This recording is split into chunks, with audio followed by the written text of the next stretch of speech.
Welcome to medicine अड्डा। आज की इस वीडियो में हम लोग बात करने वाले हैं मॉक्सिकाइंड CB 625 mg टैबलेट के बारे में। कंप्लीट इस वीडियो में हम लोग कवर करने वाले हैं लाइक बेसिक इन्फॉर्मेशन, क्या कंपनी है, क्या पैकिंग है। उसके अलावा बात करेंगे कॉम्पोजिशन एंड यूजेस की, कि ये दवा डॉक्टर किस मेडिकल कंडीशंस में हमें प्रिस्क्राइब करते हैं। नेक्स्ट बात करेंगे वर्क मैकेनिज्म की, कि ये दवा हमारी बॉडी में किस तरह से काम करता है। कुछ स्टैंडर्ड डोज की बात करेंगे, कुछ साइड इफेक्ट्स की बात करेंगे, साथ ही साथ कुछ प्रिकॉशंस की बात करेंगे कि ये दवा लेने से पहले आपको किन किन बातों का ख्याल रखना है। उसके अलावा कुछ ऑल्टरनेटिव मेडिसिन की बात करेंगे, साथ ही साथ कुछ हेल्थ टिप्स की भी बात करेंगे और ये भी जानने की कोशिश करेंगे कि ये दवा हमारे बॉडी में कितने देर में असर दिखाना शुरू करता है। तो चलिए शुरू करते हैं आज का ये वीडियो। फर्स्ट स्लाइड में बात करें इसके बेसिक इन्फॉर्मेशन की, तो मॉक्सिकाइंड CB 625 mg आपको टैबलेट के फॉर्म में देखने को मिलेगा। कंपनी की अगर बात करें तो ये मैनकाइंड फार्मा का आता है। पैकिंग की अगर बात करें तो ये एक स्ट्रिप में आपको 10 गोली देखने को मिलता है। MRP की अगर बात करें तो ये 192 रुपया 96 पैसा है पर 10 गोली का, फरवरी 2026 में।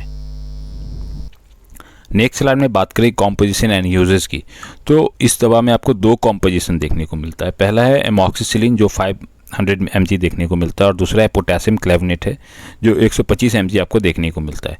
इसके अगर यूजेस की बात करें तो ये बैक्टीरियल इन्फेक्शन के ट्रीटमेंट में इस दवा का डॉक्टर यूज़ करते हैं। यहाँ पे ध्यान देने वाली बात ये है कि इस दवा का हम लोग वायरस के कारण जो भी इन्फेक्शन होता है तो उसके ट्रीटमेंट में इस दवा को हम लोग यूज़ नहीं करते हैं। नेक्स्ट स्लाइड में बात करें इसके यूजेस की, कि डॉक्टर किस मेडिकल कंडीशंस में ये दवा हमें प्रिस्क्राइब करते हैं। तो हमारे लंग्स में या विंड पाइप में किसी तरह का इन्फेक्शन हो जाता है जिसमें निमोनिया है या ब्रोंकाइटिस हो गया, जिसमें हमारे विंड पाइप में या लंग्स में सूजन हो जाता है जिसके कारण हमें सांस लेने में तकलीफ होती है, साथ ही साथ हमारे लंग्स में कफ जमा हो जाता है, तो इन सब के ट्रीटमेंट के लिए डॉक्टर इस दवा का यूज़ करते हैं। कान में अगर किसी तरह का इन्फेक्शन हो जाता है, लाइक कान में दर्द है या सुनने में परेशानी आ रही है या कानों में सीटी बजने जैसा आपको सुनाई पड़ रहा है, या इवन कभी कभी देखा होगा आपने कि कानों से चिपचिपा लिक्विड सा मटेरियल निकलता रहता है, तो उसके भी ट्रीटमेंट में इस दवा का डॉक्टर यूज़ करते हैं। उसके अलावा यूरिन के इन्फेक्शंस में भी जो जनरली इकोलाई बैक्टीरिया के कारण होता है, जिसमें हमारे पेशाब में जलन होता है, बार बार पेशाब आता है या पेशाब से बदबू आता है, तो उसके भी ट्रीटमेंट में डॉक्टर इस दवा का यूज़ करते हैं। उसके अलावा हमारे स्किन में या सॉफ्ट टिश्यू में कहीं किसी तरह का इन्फेक्शन है बैक्टीरिया के कारण, लाइक सूजन है या लालिमा है या घाव है, दर्द है, तो उसके भी ट्रीटमेंट में इस दवा का डॉक्टर यूज़ करते हैं। उसके अलावा दांत में या हमारे जॉइंट्स में या हड्डियों में किसी तरह का इन्फेक्शन है तो उसके भी इलाज में डॉक्टर इस दवा का यूज़ करते हैं। नेक्स्ट स्लाइड में बात करें वर्क मैकेनिज्म की, कि ये दवा हमारे बॉडी में किस तरह से काम करता है। तो जैसा कि मैंने पहले ही बताया, इस दवा में आपको दो कॉम्पोजिशन देखने को मिलता है। पहला है एमॉक्सिसिलिन की बात करें तो एमॉक्सिसिलिन एक बीटा लैक्टम एंटीबायोटिक है। इसका काम क्या होता है कि ये बैक्टीरिया जो इन्फेक्शन फैला रहा है उसके आउटर सेल को ये डैमेज करता है, जिसके कारण क्या होता है कि उसका सर्वाइवल, उसका जिंदा रहना रुक जाता है और उसके ग्रोथ में भी कमी आ जाती है और इस तरह से वो बैक्टीरिया के आउटर सेल को डैमेज करके उसे मार देता है। वहीं बात करें सेकंड कॉम्पोजिशन पोटेशियम क्लेवनेट की, तो ये अपने आप में कोई एंटीबायोटिक नहीं है, लेकिन ये बीटा लैक्टेमेज एक एंजाइम होता है। जब एमॉक्सिसिलिन उसके आउटर सेल को डैमेज करता रहता है बैक्टीरिया के, तो वो एक एंजाइम रिलीज करता है जिसे बीटा लैक्टेमेज कहते हैं। उसको ये काउंटर अटैक करता है, उसको ये मारता है ताकि वो एमॉक्सिसिलिन सही से हमारे बॉडी में काम कर सके, उस बैक्टीरिया को सही से काम कर सके। तो पोटेशियम क्लेवनेट उस एंजाइम के एक्टिविटी को स्लो डाउन करता है या बंद करता है, जिसके कारण एमॉक्सिसिलिन हमारे बॉडी में सही से असर कर पाता है। तो कुछ इस तरह से ये दोनों कॉम्पोजिशन मिलकर हमारे बॉडी में काम करता है। नेक्स्ट स्लाइड में बात करें इसके स्टैंडर्ड डोज की, तो मैं आपसे हम्बली रिक्वेस्ट करूंगा कि कोई भी दवा आप अपने मन से बिल्कुल भी न लें, हमेशा अपने डॉक्टर के अकॉर्डिंग किसी भी दवा को लें, और यही हमारे इस चैनल का मोटो भी है। फिर भी अगर इसके स्टैंडर्ड डोज की बात करें तो 1 टैबलेट सुबह शाम या कभी कभी 1 टैबलेट 3 टाइम भी आपके डॉक्टर प्रिस्क्राइब करते हैं। तो ये डिपेंड करता है कि कितना सीवियर आपका इन्फेक्शन है। नेक्स्ट स्लाइड में बात करें प्रिकॉशंस की, कि ये दवा लेने से पहले आपको किन किन बातों का ख्याल रखना है। तो अगर आप एंटीबायोटिक से एलर्जी होता है, खासकर पेनिसिलिन ग्रुप के एंटीबायोटिक से या सेफ्लोस्पोरिन ग्रुप के एंटीबायोटिक से आपको एलर्जी होता है, तो आपको ये दवा लेने से पहले अपने डॉक्टर से ज़रूर चर्चा करना चाहिए। उसके अलावा अगर आपको करेंटली किडनी या लीवर का इलाज चल रहा है तो आपको अपने डॉक्टर से ज़रूर इस बारे में चर्चा करना चाहिए। हो सकता है आपको डोज एडजस्टमेंट की ज़रूरत पड़े, तो ये आपके डॉक्टर बेहतर गाइड कर पाएंगे। उसके अलावा अगर कोई लेडी प्रेगनेंसी कंसीव की हुई हैं या वो किसी छोटे बच्चे को ब्रेस्ट फीडिंग करा रही हैं, तो उस दौरान भी आपको अपने डॉक्टर से इस बारे में जानकारी ले लेना चाहिए। नेक्स्ट प्रिकॉशंस की अगर बात करें तो आपको ये दवा लेकर गाड़ी चलाने से बचना चाहिए, क्योंकि हो सकता है कि ये दवा लेने के बाद आपको नींद आने की संभावना बहुत ज़्यादा हाई हो जाती है।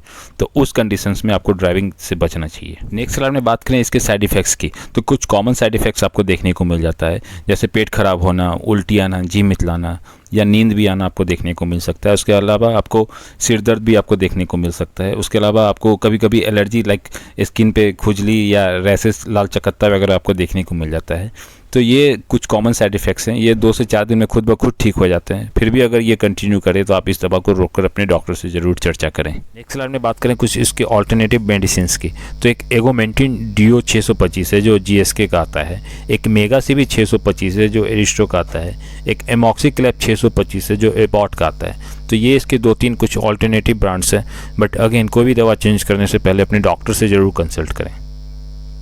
स्लाइड में बात करें कुछ कॉमन क्वेश्चंस की, तो पहला क्वेश्चन है कि इस दवा का असर कितनी देर में शुरू हो जाता है। तो अगर टैबलेट फॉर्म में अगर बात करें तो ये जैसे ही आप इस दवा को लेंगे शुरुआत के 1 से 2 घंटे के अंदर ही आपको इसका असर देखने को मिल जाता है। नेक्स्ट क्वेश्चन है कि इस दवा का असर हमारे बॉडी में कितने देर तक रहता है।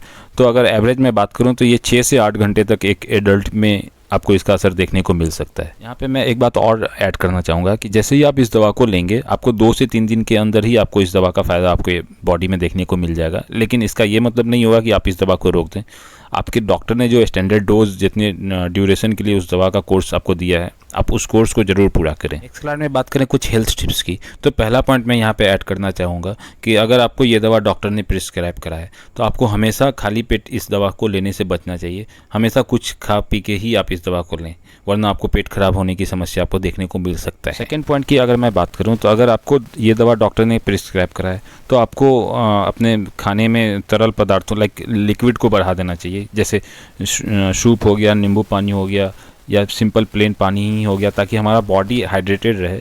उससे फ़ायदा ये होगा कि वो हमारे इम्यून सिस्टम को बूस्ट करता है ताकि हमें इन्फेक्शन से लड़ने में आसानी मिले। नेक्स्ट पॉइंट की अगर मैं बात करूं तो अगर आपको ये दवा डॉक्टर ने प्रिस्क्राइब किया है तो ज़्यादा चांसेस है कि आपको डॉक्टर ने आपके इस दवा के साथ में आपको प्रोबायोटिक्स ज़रूर प्रिस्क्राइब करा होगा।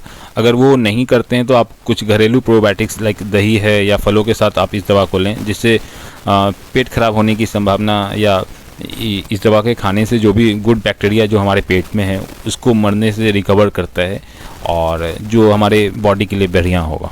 नेक्स्ट पॉइंट की अगर मैं बात करूं तो आपको हाई फैट लाइक जो तली भुजी चीज़ें होती हैं या मसालेदार जो खाने वगैरह होते हैं उन सब को से लेने से बचना चाहिए, क्योंकि होता क्या है कि जैसे ही आप ये दवा लेंगे और साथ में इस तरह की खाने को आप अपने खाने में ऐड करेंगे तो उससे क्या होगा कि वो उस दवा का एब्जॉर्प्शन में कमी आ जाता है। तो उससे बचने के लिए आप इन सब चीज़ों को अवॉइड करें। नेक्स्ट पॉइंट की मैं अगर बात करूं तो आपको अपने खाने में फ्रेश फ्रूट्स और फ्रेश वेजिटेबल्स को ऐड करना चाहिए, क्योंकि इसमें वाइटामिन्स, मिनरल्स और एंटीऑक्सीडेंट प्रचुर मात्रा में देखने को मिलता है, जो हमारे बॉडी के लिए काफ़ी अच्छा होता है।